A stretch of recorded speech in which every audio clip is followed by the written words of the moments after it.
This is Help Yourself podcast on A Daily Podcast, saying if nothing sticks to Teflon, how do they get the Teflon to stick to the bag? The bag. The pan. Where did I come up with bag?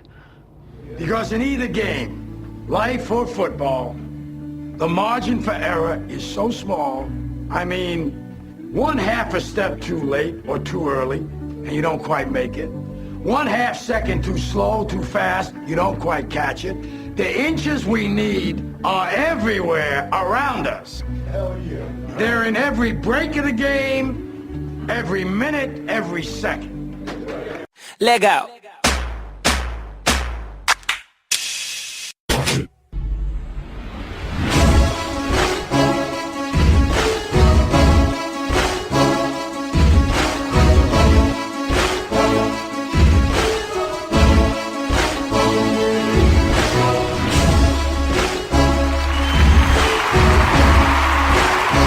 Hey everybody, that was an actual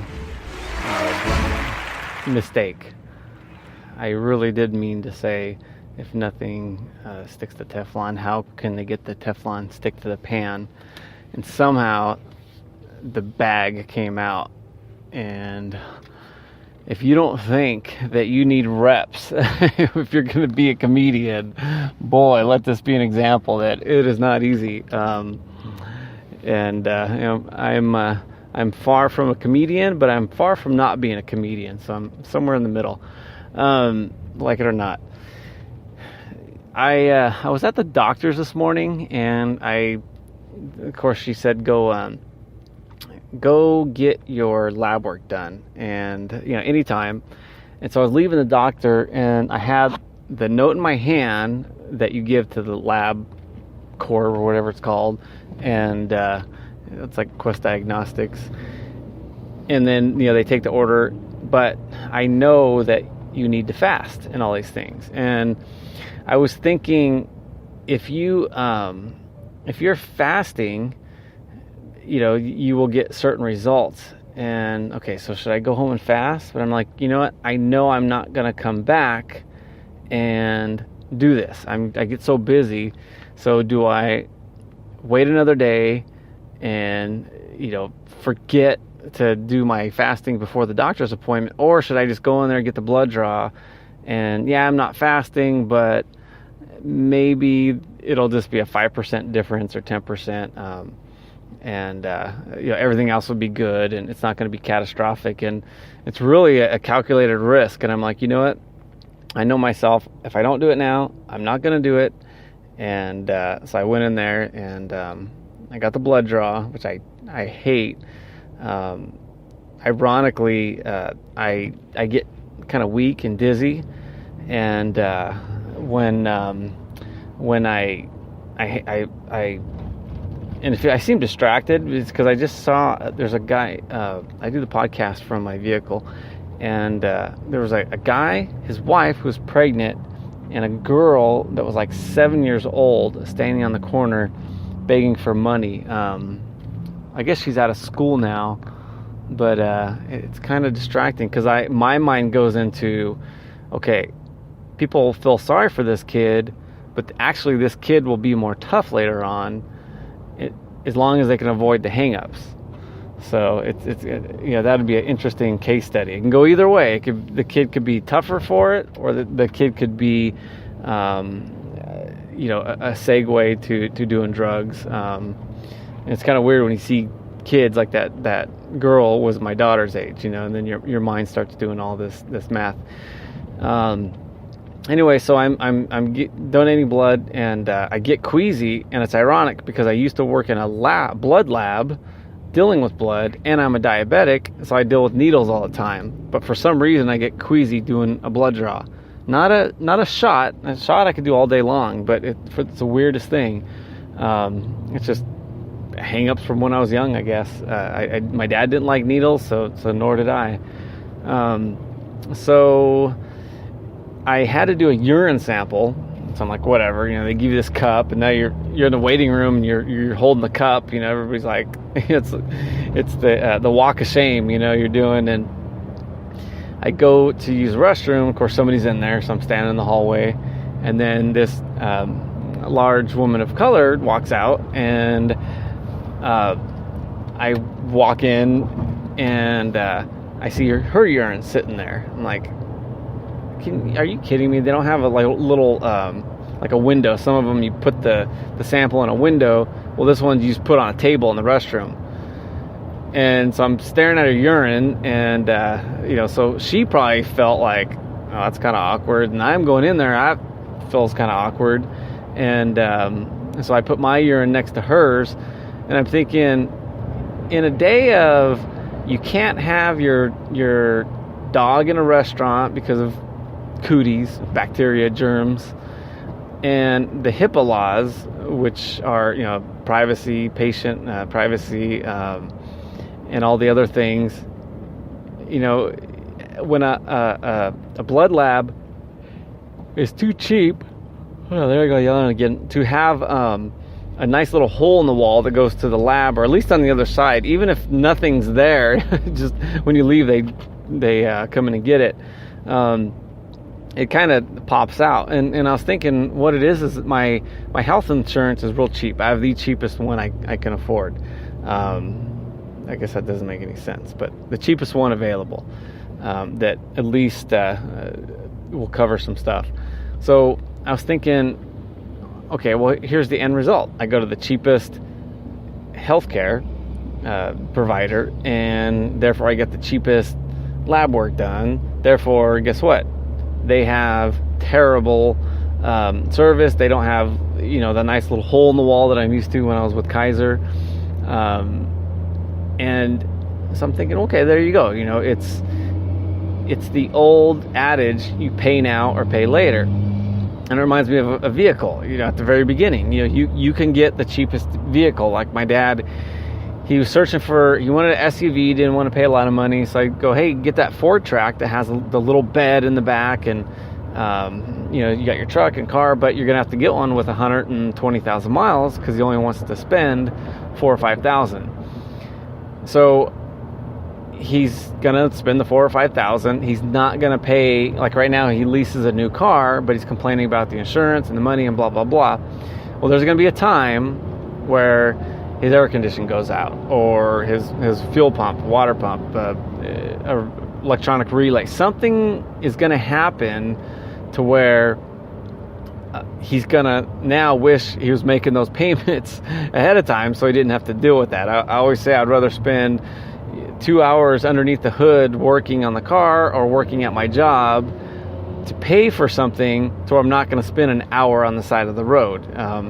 But again, you think ahead of time. You got to pay ahead of time, and so I'm probably going to up my insurance, get better insurance. Not because of the woman of color had to stare at her pee, but because there's other things too. And I think it's got to be to where I'm thinking ahead of time, okay, this is why I'm doing it, because when I write the check for $2,000 every month, you cannot just complain about that. You have to think, okay, in the end, I'm not going to be like the guy that bought the cheap car and now he's on the side of the road. And it's like in life, you just got to get to the point where you're making these decisions ahead of time, and it kind of bleeds over into everything, like putting things away.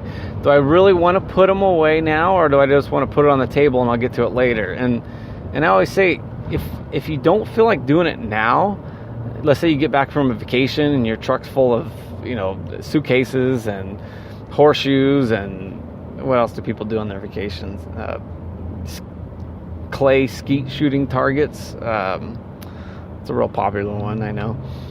I was thinking, what do most people do? Oh yeah, put your margarita mixer away. But whatever it is you're doing, if you don't feel like doing it now, it's just going to sit there, and you're not going to feel like doing it later. So I think if you want to be more successful, and successful means happier, you just got to do the stuff right away when you don't feel like doing it. Do it now while you have time, because you're not going to get any more energy as you get older. You're just going to get less. That I can guarantee you. And one of the things that you look for is, what do rich people do, and it's weird because a lot of rich people have the same habits, the same, God, they vote for the same person, they drive the same cars, they eat the same food, they probably smell the same when they're burping, just everything's the same, but you're going to wind up in a certain place because of certain habits. And I think the biggest habit is do it now. Don't say, do I feel like doing it? Because if you do what you feel like doing, we're all going to sit there with a heroin needle sticking out of our arm, on the side of the road, with a coroner taking pictures of us. You have to do what you don't feel like doing, but you use the ends to motivate you. How happy are you going to be? Like even, was it Paul that says, I think about the reward I'm going to get. That's why he lives the life he lives in biblical times. Not that he's enjoying himself as much as maybe one would think. This is why somebody's doing it, because they're thinking how great it's going to be for eternity. So that's what drives Paul, and I include myself in that category of religious zealots, but it's the same habits. I always say, if you ever want to, there's all these self-help books and this and that and the other. You want to read something interesting, and this is especially for non-believers. Believe me, I'm smart enough to know that anybody could be considered crazy if they abuse whatever they're into, whatever opinions they have, whether you're a religious person, whether you're atheist, anybody. But I think smart people have more in common than they don't. And so one thing I think that's very interesting is, go to the book of Proverbs in the Bible, the Old Testament. And it was written 5,000 years ago, or maybe 4,000 years ago. I don't know. Let's see, 3,000 years ago. We'll round it off. And you look at the book of Proverbs, and Proverbs is full of, guess what? Proverbs. And it's weird because it's like that thing was written yesterday. And if you read that book, you could write, if you put it to paper and just kind of paraphrased it, people will think you were the wisest person in the world. In fact, King Solomon, that wrote it, was considered the wisest person, ironically. And you read it and you're like, wow, that stuff could have been written yesterday. Like, one of the things I remember reading is, if you run into money fast, you will lose your money. In other words, you need to gain your money slowly for you to have the wherewithal to keep it. And that is so typical today. People that win the lotto, we all know that 80% of them file BK. 20% of them probably were already good with money. That's why they didn't blow it, because they learned the skills, they learned how to handle it. They learned that you don't need to be a bank to everybody all of a sudden, and all the other things that come with it. But I mean, there's hundreds and hundreds of those Proverbs that I think would be interesting for an atheist to read, just because even if you don't believe in God, you think these were all just people that were misled or whatever, but it's still a very wise person, at the very least, in your scenario, writing very wise things. And I think that it would be a treat for somebody to read that, knowing that was written thousands and thousands of years, and actually thousands, if it's 3,000, thousands of years ago. I think that would be an interesting thing, because a lot of the Bible, it's stories and it's genealogy, so your eyes may glaze over. But if you if you're, it's kind of like music, in where somebody says, "Oh, what kind of music are you into?" And it's not really that you're into a certain kind of music. It's you're into good music. In other words, I'll listen to good country, good rap, good let's see, no, not good. Yeah, I'll listen to good pop music. What the hell? Why not? Good, listen to good film score, as long as it's good. But if it's stupid, I'm not going to listen to it. And we can all go down that list. It's probably long.